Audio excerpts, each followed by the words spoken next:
Chapter 30 The Lindbergh's War, a date which will live in infamy.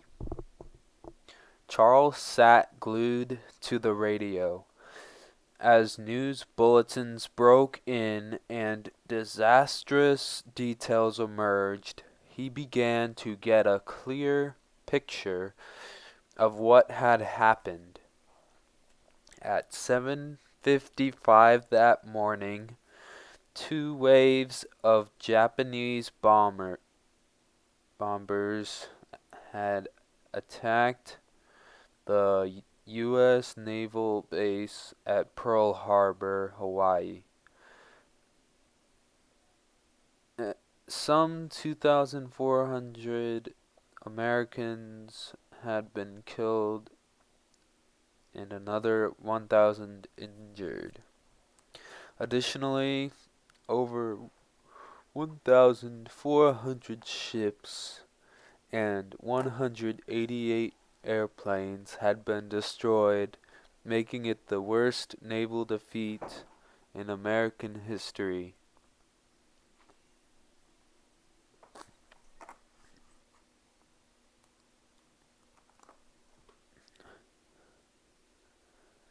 How did the Japanese get close enough? Charles kept asking himself. And where is our navy? Land tapped Charles' arm. The boy wanted to tell his father the Christmas story. Land recited the Bible verses he'd learned in Sunday school, and the angel said, "Fear not, New York." Father turned to look at son. New York, where had he gotten that? At lunchtime the next day, the Lindberghs listened to President Roosevelt's declaration of a state of war. Yesterday, December 7th, 1941, a date which will live in infamy, the president began. Ainsley,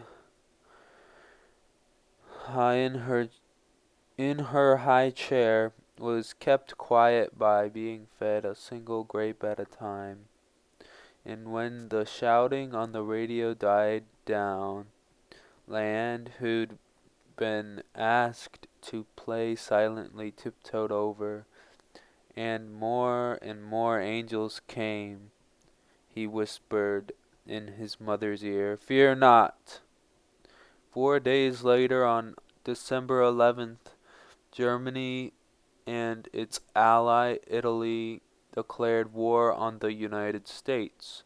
Charles certainly did not want to fight the Nazis, but weeks earlier, despite his loud insistence that America stay out of war, he'd admitted to a friend that he had no misgivings about an all-out war against Japan. In fact, he'd added, it would be entirely practical we could win it easily. And while he didn't want to be deployed to Europe, he was obviously itching to fly a fighter plane in the Pacific. "I want to do my part," he wrote that night in his journal. Even though he'd resigned his commission, he wrote to General Henry Arnold of the Army Air Corps, volunteering his services. He felt sure the Corps, needing his skill and know-how, would reinstate him as a colonel. So he was stunned when the War Department said no. You can't have an officer leading men who thinks we're licked before we start, explained a White House official, and that's that.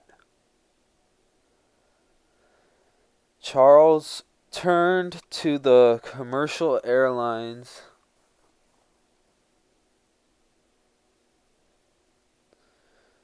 he'd helped to form, TWA, Pan American, Ryan Aeronautical. Certainly they would need his expertise now that they were busy designing and building aircraft for the war, but one after the other said no. Obstacles have been put in our way, explained one executive. Another said hiring him was loaded with dynamite. The truth dawned on Charles. The Roosevelt administration had blackballed him.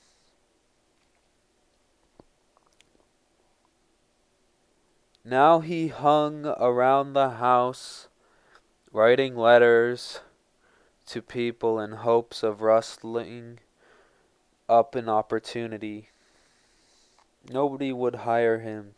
Toward the end of March 1942, just when Charles had given up all hope, he answered the phone and heard a brisk voice say,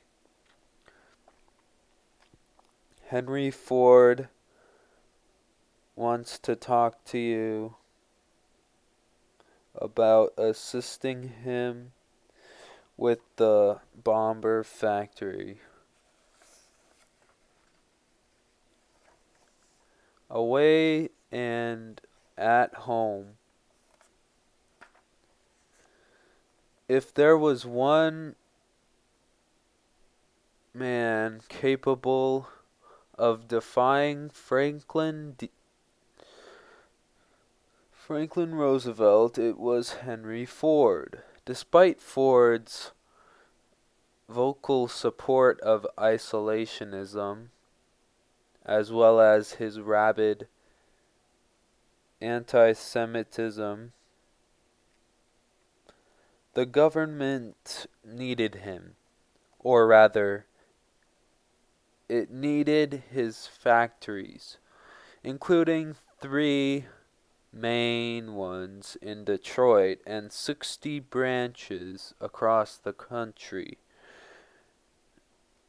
Ford's plants were being turned into a war machine, churning out engines, planes, tanks, and jeeps. Now Ford wanted Lindbergh for his aviation operations, and what Ford wanted, Ford got. A week later, Charles left Anne and the children behind in Martha's vineyard and became a production executive at Ford's Willow Run factory outside Dearborn, Michigan, testing planes, implementing improvements in aircraft design, and representing the company at meetings across the country.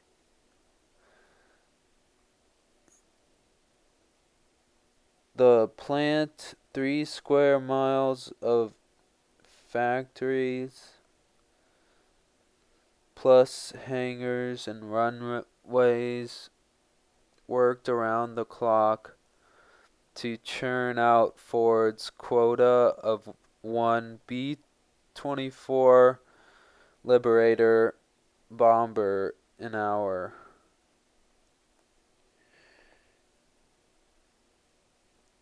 It was a tall order, and Charles flung himself into his job, rising before dawn and returning to his hotel room long after dark. On weekends, he visited his mother and uncle, whom Charles confusingly said brother, called brother, who still lived in Detroit. He shoveled coal for their furnace, trimmed trees and bushes to let more light into the house, and spent hours oiling some of his grandfather Land's tools. It wasn't what he'd seen himself doing in the war, but it would do for now. In June, Anne and the children moved into the house Charles had found for them in Bloomfield Hills, north of Detroit,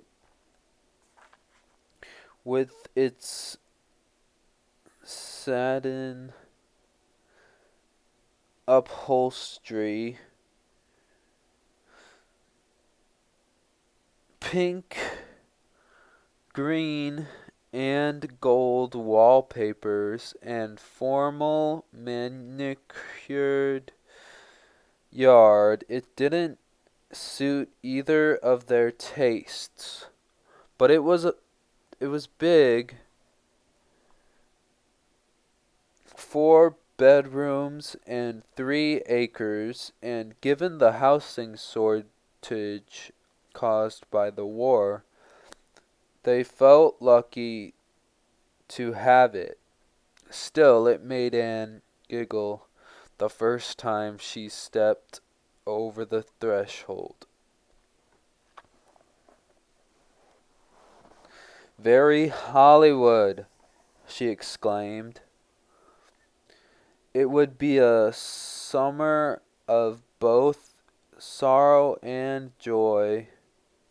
In August, on a clear sunny day, Anne found Thor dead beneath a tree in the yard. She buried him by herself in the quiet of an afternoon and no strangers around. It was exhausting work for a woman who was now 9 months pregnant, but she had to do it this way. To others, he is only a dead dog, while to me, he is a life, a faithful friend. Arriving home very late that night, Charles found his wife in bed crying. "It's all right," he said soothingly. "I wanted him to die. He was so old. It's hard to lose him."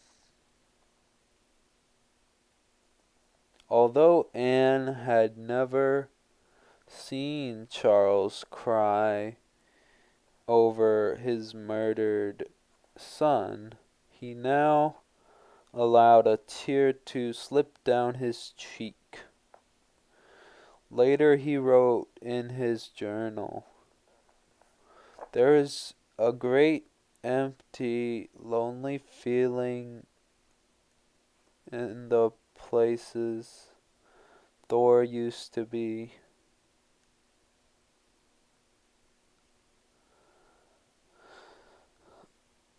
10 days later, at Henry Ford Hospital, Anne gave birth to their fifth child. "It is a boy," the doctor told her. "A boy," Anne repeated incredulously. They'd both been sure it was another girl. She saw Charles' smiling eyes over her surgical mask. "We'll never be able to name it," she told him.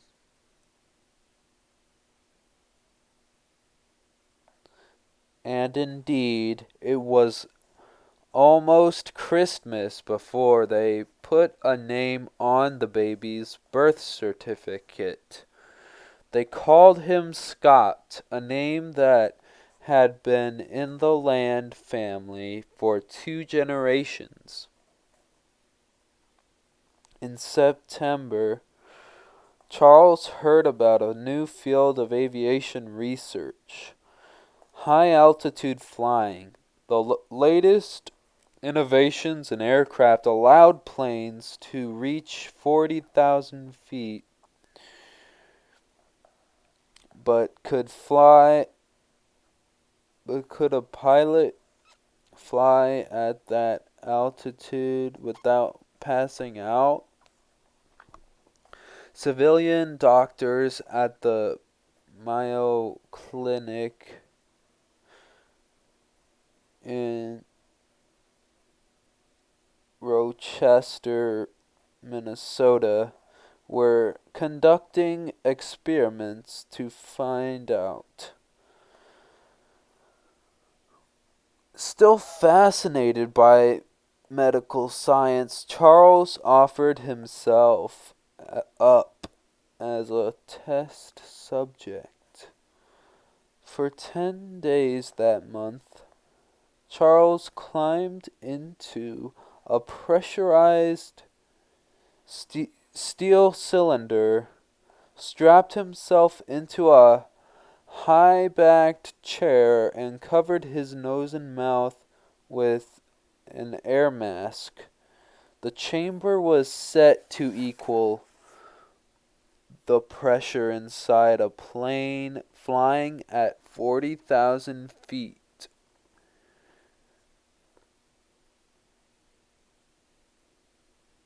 Charles performed numerous activities, simulating parachute jumps, mimicking opening a cockpit hatch, all the while measuring his temperature and alertness. More than once he gasped and choked for breath before passing out. He considered his discomfort a small price. The knowledge gleaned from the experiments would help improve planes' oxygen equipment, ultimately saving countless lives. Still, he wished he could have shared the details of these experiments with Dr. Carroll. Sadly, the two were no longer in touch. Charles claimed He dared not write Carol because of the political conditions in France. A letter from me might have been used by his enemies to injure him, he said. And Dr. Carroll in German occupied Paris never wrote Charles. Forgiveness. Michigan's winter wind howled, and whispers of Nazi atrocities, mass shootings, concentration camps, the cold-blooded murder of Jews trickled across the country.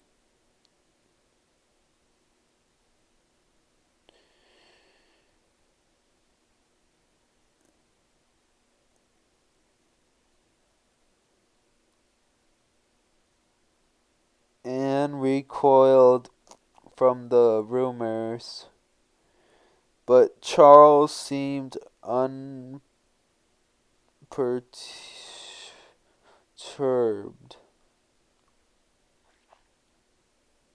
As they got ready for bed one night, they quarreled about what was happening in Europe and the Pacific.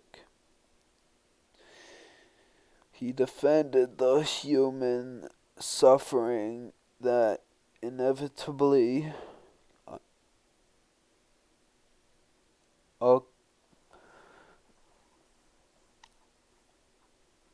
accompanied war. Dreadful as it was, he said, it was better than civilization's decay. Civilization's decay. How could mass shooting in France or the horrific events in Poland be anything but decay? She argued. It is the loss of civilizations.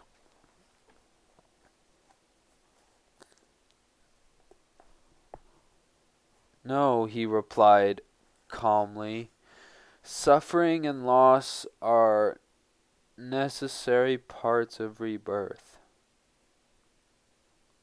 Strong nations always subdue the weak. It was natural.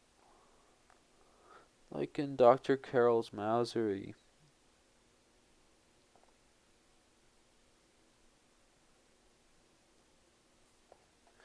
Exterminating the Jewish race could hardly be natural, she snapped. She lay back against her pillow, disturbed by her husband's lack of sympathy. Charles didn't know it, but Anne had changed her mind about their anti-war fight, and especially about her own book, The Wave of the Future. As the war ground on and the true face of Nazism was slowly revealed, she could not reread what she'd written about without deep shame. Sometimes she would wake up in the middle of the night with a sharp awareness of the pain and hurt and wrong of my book. The knowledge was as piercing as a point of light from a burning glass. The next day she woke very early, unable to sleep. I want to be forgiven.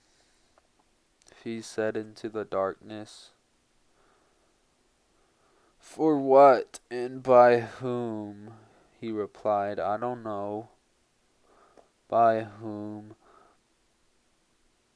but I feel so strongly that I want to be forgiven. To herself, she added, for our stand, for my book. He looked at her.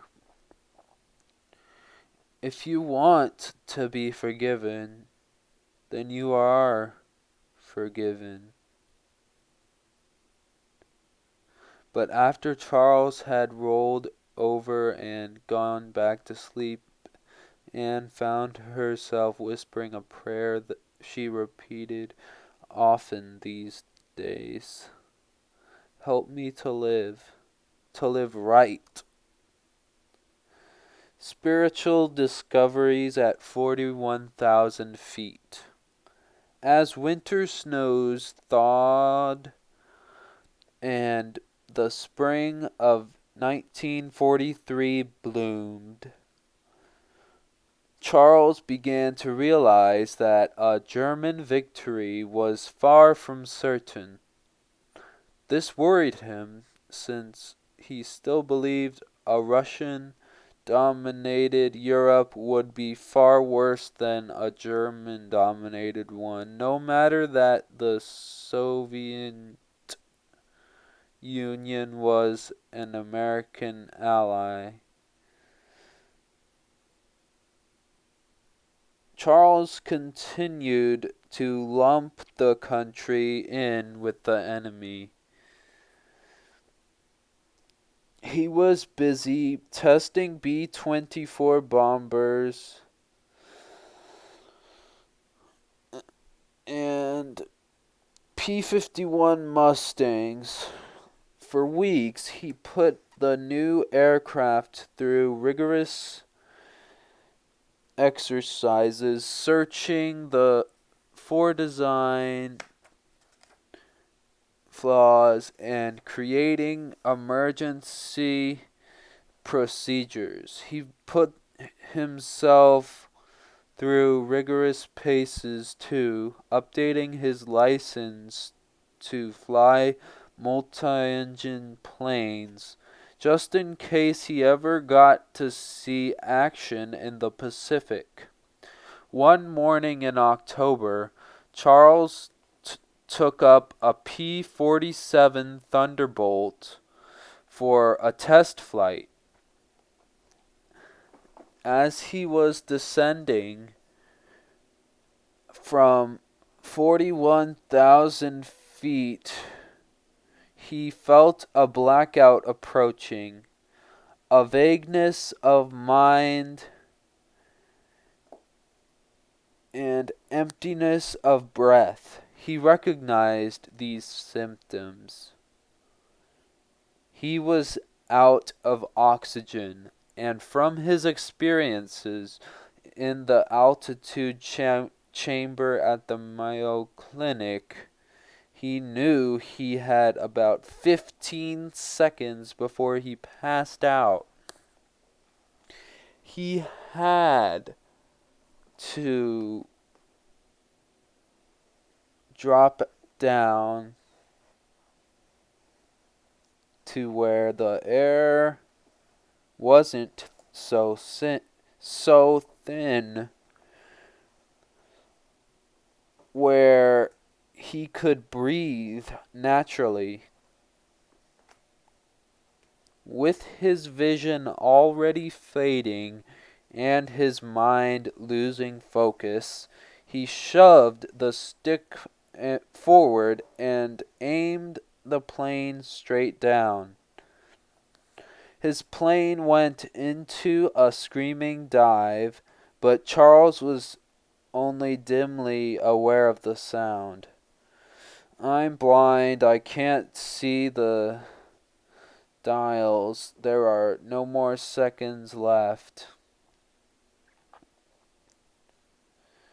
He fell 20,000 feet before he came to. Air, feel, air filled his lungs and awakened his mind. Pulling out of the dive, he leveled the plane. As he did, he was flooded with the pure joy of existence, as well as a deeper knowledge that came from escaping death. In those moments of free fall, he'd become a part of all things, feeling them, being them, as well as seeing them through my eyes. Charles was still wrestling with these emotions when he landed and taxied back to the hangar.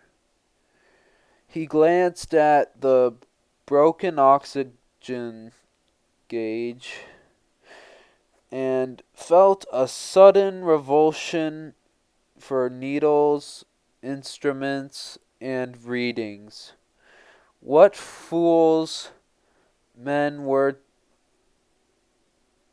to impress their minds, enslave their bodies with figures and machines when life lay everywhere around them, free for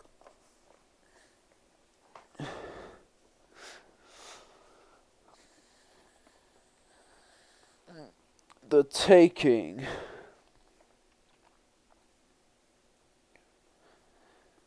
Unperceived.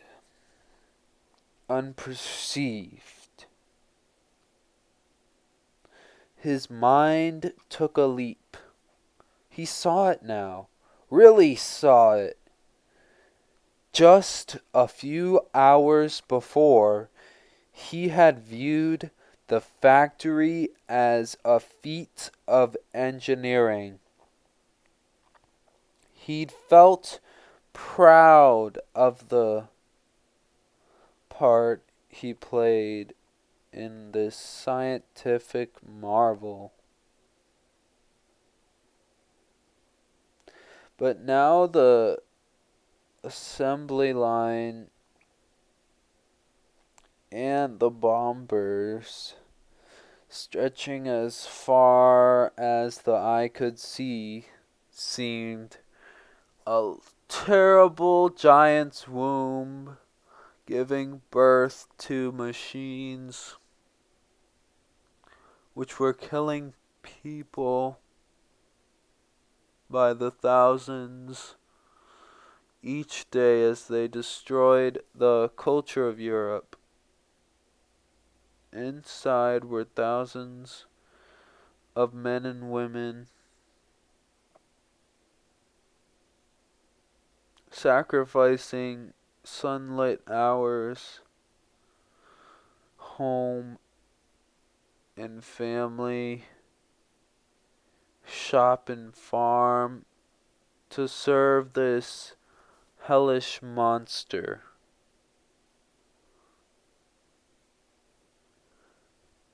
His mind took another leap.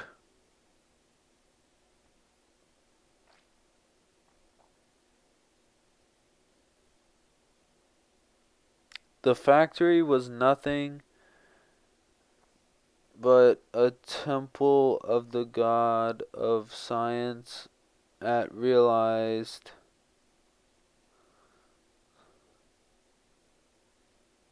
hypnotizing man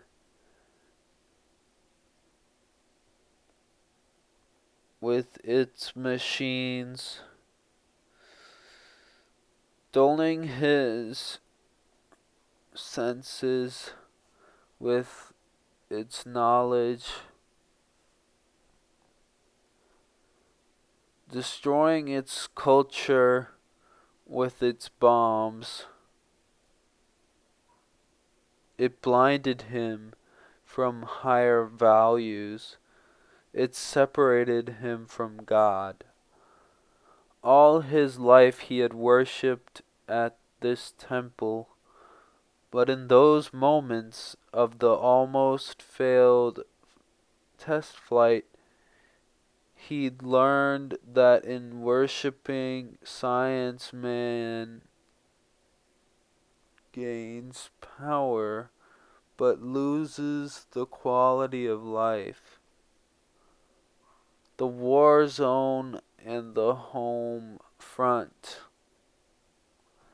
Summer passed, and fall, and another Michigan winter.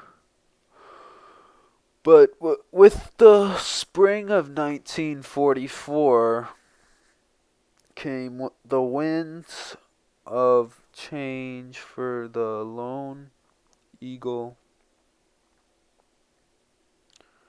Word reached Washington, D.C. that not only had Charles Lindbergh improved production at Ford's plant, but he was also an expert in high altitude flying. Additionally, he'd been testing and developing the fast and powerful Corsair, both the single and the twin engine versions. When he took them up for mock aerial battles, he outguessed, outflew, and outshot pilots half his age. An eyewitness reported the U.S. government needed him.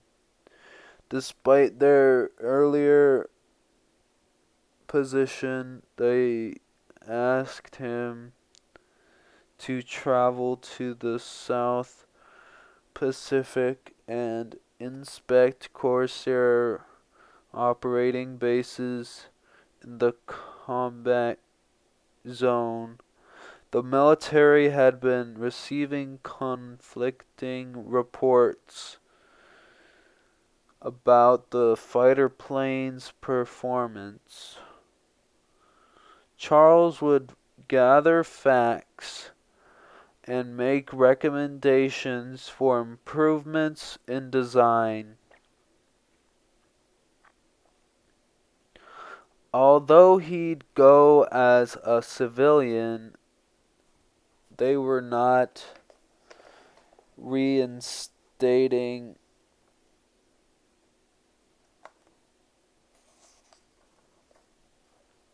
his commission.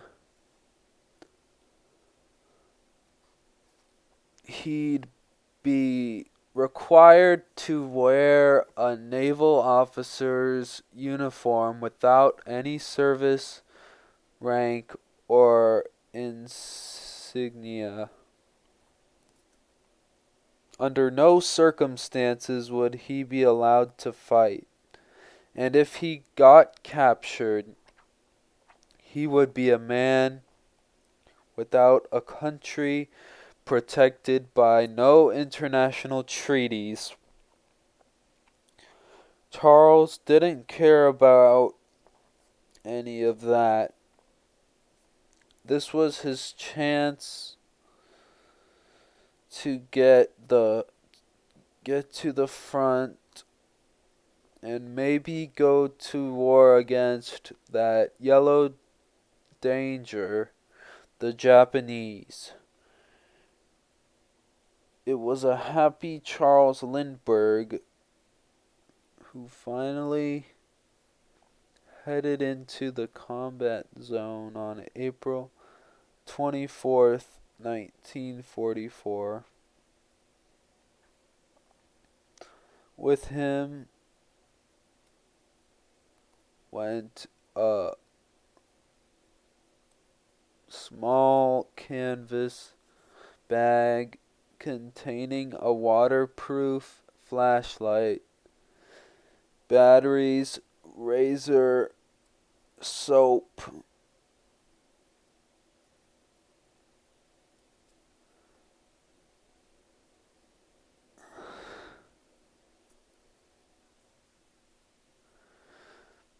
shoe polish, underwear, a spare uniform,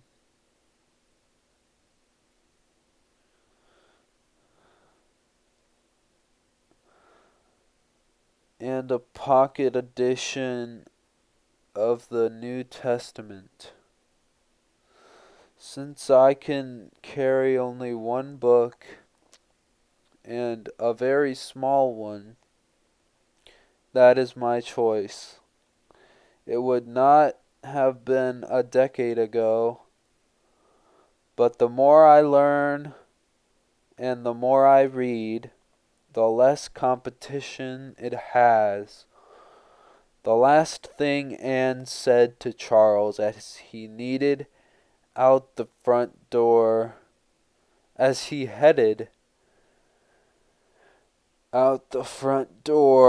was to war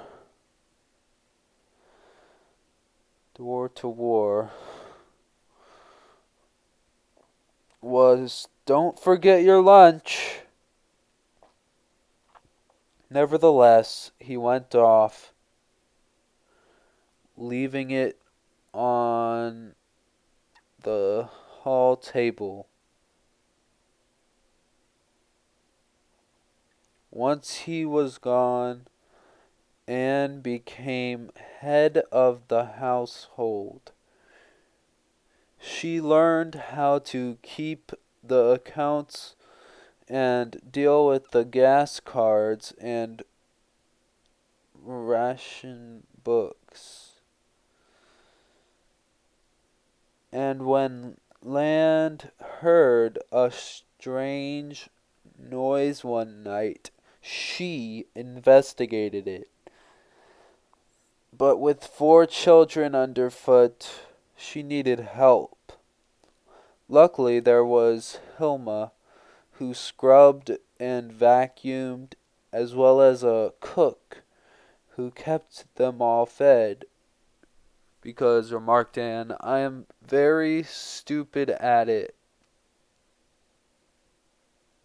For a brief, nerve-wracking time, it seemed as if she would have to struggle on without a nurse for the children. But after hours spent writing and telephoning, a cheerful and solid and ageless-looking woman named Miss Hankey arrived from Pittsburgh.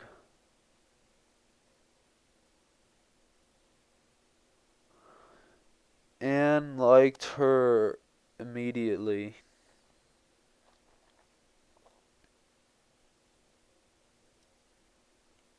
Freed from doing most of the housework and childcare, and no longer confined to following Charles' plans, Anne made her own. She enrolled in sculpture classes and went to exhibitions and neighborhood parties where she talked about music, art, books, and politics sometimes, out of her husband's shadow. She felt as if she'd found her true self, as I have never done in a group of people before. Most surprising, she exclaimed. They like me. 42-year-old Charles had begun flying combat missions in the South Pacific. When he was done, he'd have flown 50. As a civilian observer,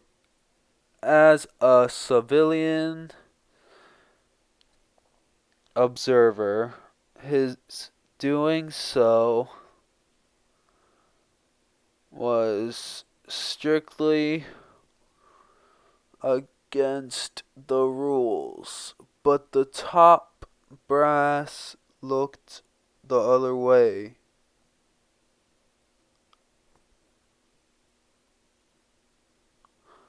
Among flyers, the Lone Eagle remained a legend, and he was a brilliant, tireless pilot, said his commanding officer.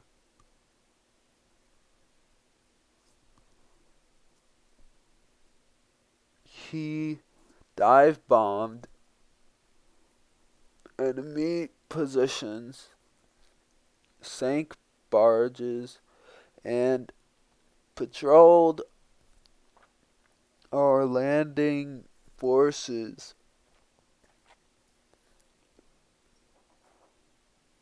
On the ground. He was shot at by almost every anti-aircraft gun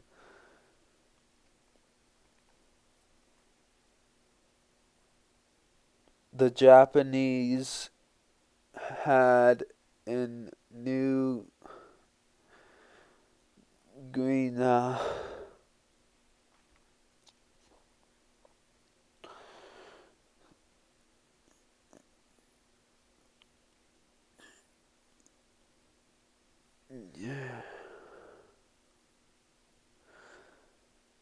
He also became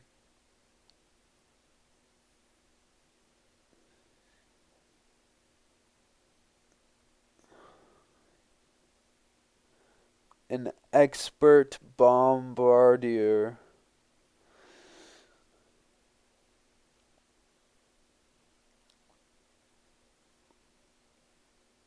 Although he hated it.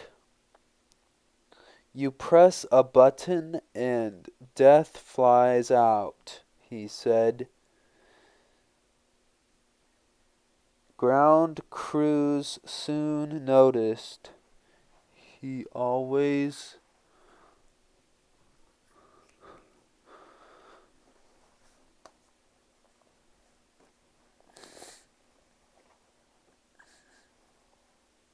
returned from his missions with fuel in his tanks.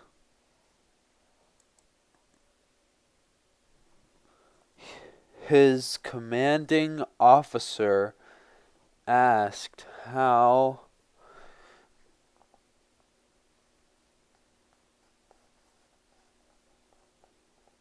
this was possible. Charles told him about his barnstorming days and how he'd learned to get the best mileage out of every drop of fuel. Soon he was teaching these techniques to the younger pilots. Within weeks, the entire 475th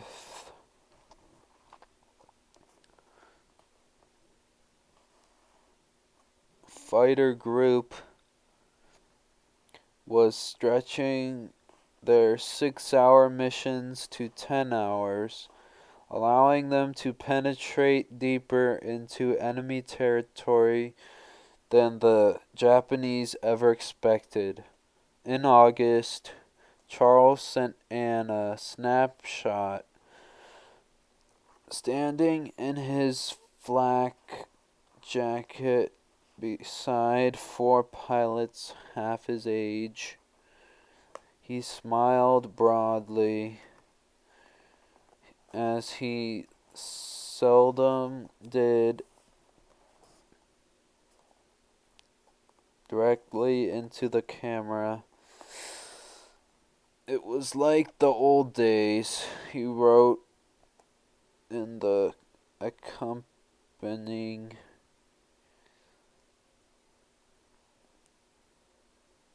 letter.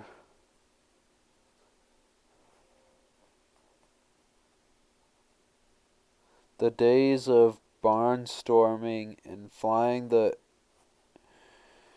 airmail. Once again, he belonged to the wild, free fraternity of the air.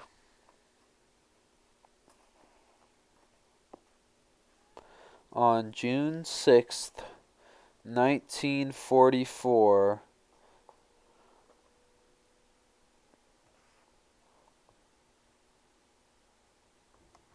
forever known as D-Day, the combined power of British and American troops landed in Normandy on the coast of France. On their push eastward toward Berlin over the next weeks and months,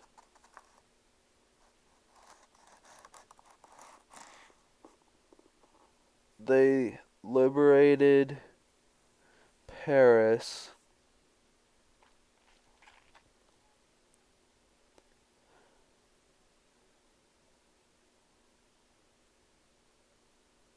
Belgium, and Holland. Nazi Germany reeled toward total collapse. In the South Pacific, Charles noted these events, but kept his feelings about them to himself. Meanwhile, in Bloomfield Hills, Anne was too busy to record her thoughts. That month, she'd learned that their landlord would not be renewing their lease. The family would have to move again. Anne wrote to Charles asking his advice. They had to be packed and out by September 1st. He could do nothing from New Guinea.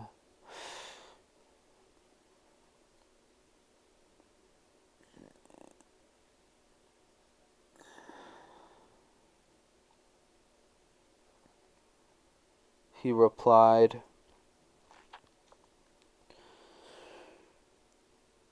she'd just have to find a place on her own. He knew she could do it, and it didn't have to be in the Detroit area.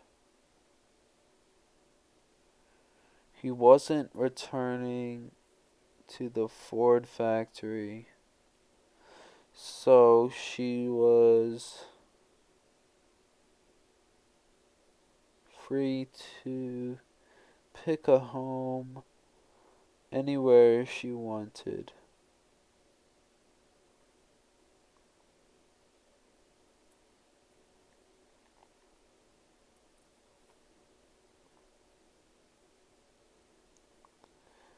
There's nothing I would rather do then spend a few months studying and writing in a beautiful and quiet place.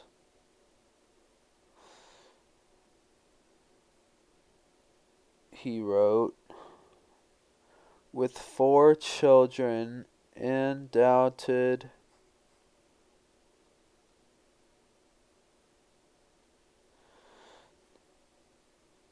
the house would be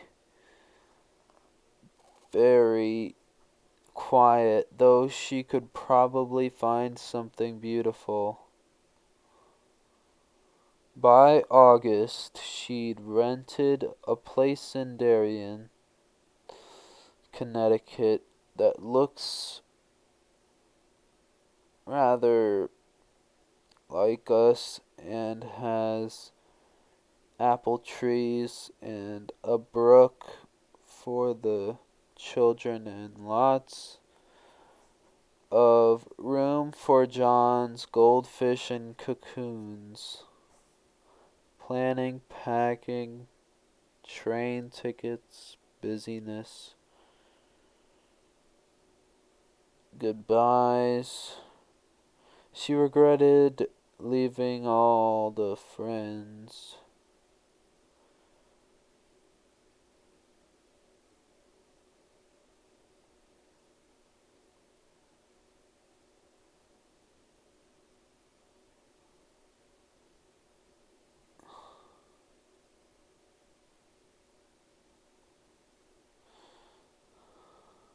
She'd made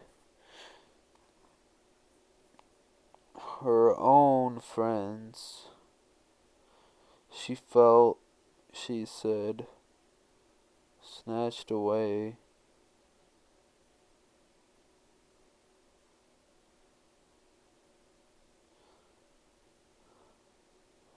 One of the hardest leave takings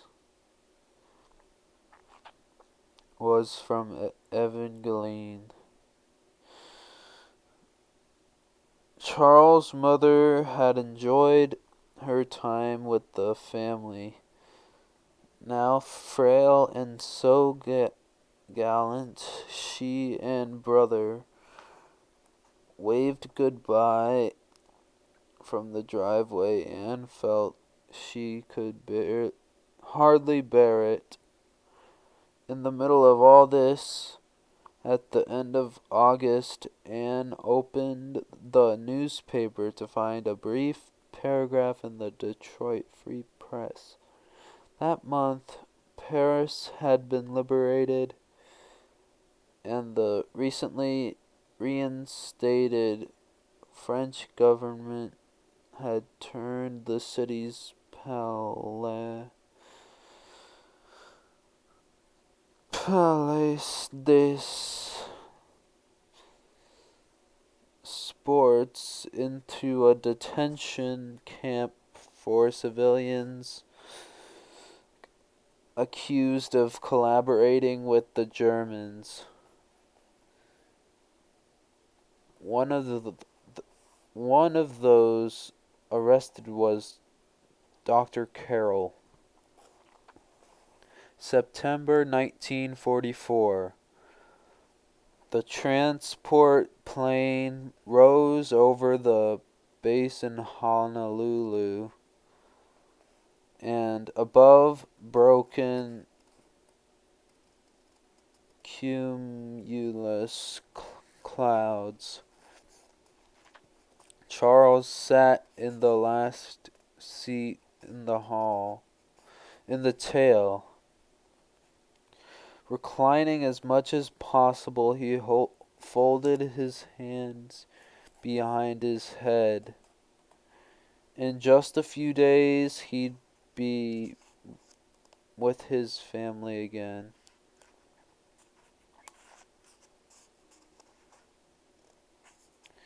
Would Anne sense his disappointment at being back?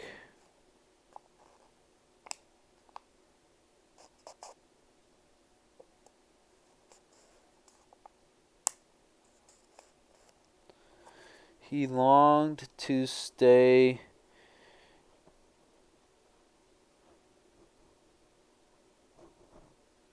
in the Pacific, flying with his fighter group, weaving through black puffs of smoke and strafing enemy barges, but he knew he couldn't. He wasn't enlisted in the military, and he certainly wasn't supposed to be flying missions. He'd carried out his assignment to survey aircraft thoroughly. Now he had no choice but to return to the countryside of Connecticut, but oh, he wanted to stay. And then he was back, joy flooding everything, and wrote in her diary about his homecoming on the 20th. The house, the stream, the woods, the flowing fall weather, the children Nancy tossed up in his arms, Scott shy and round-eyed. The boys now at last free to vent their bursting energy, roughhousing with him, building a dam across the stream, or just throwing stones and trying their aim against his. But where did she and Charles stand? She wasn't sure. Something had changed. Both of us are groping and a little lost, she admitted, but we are together.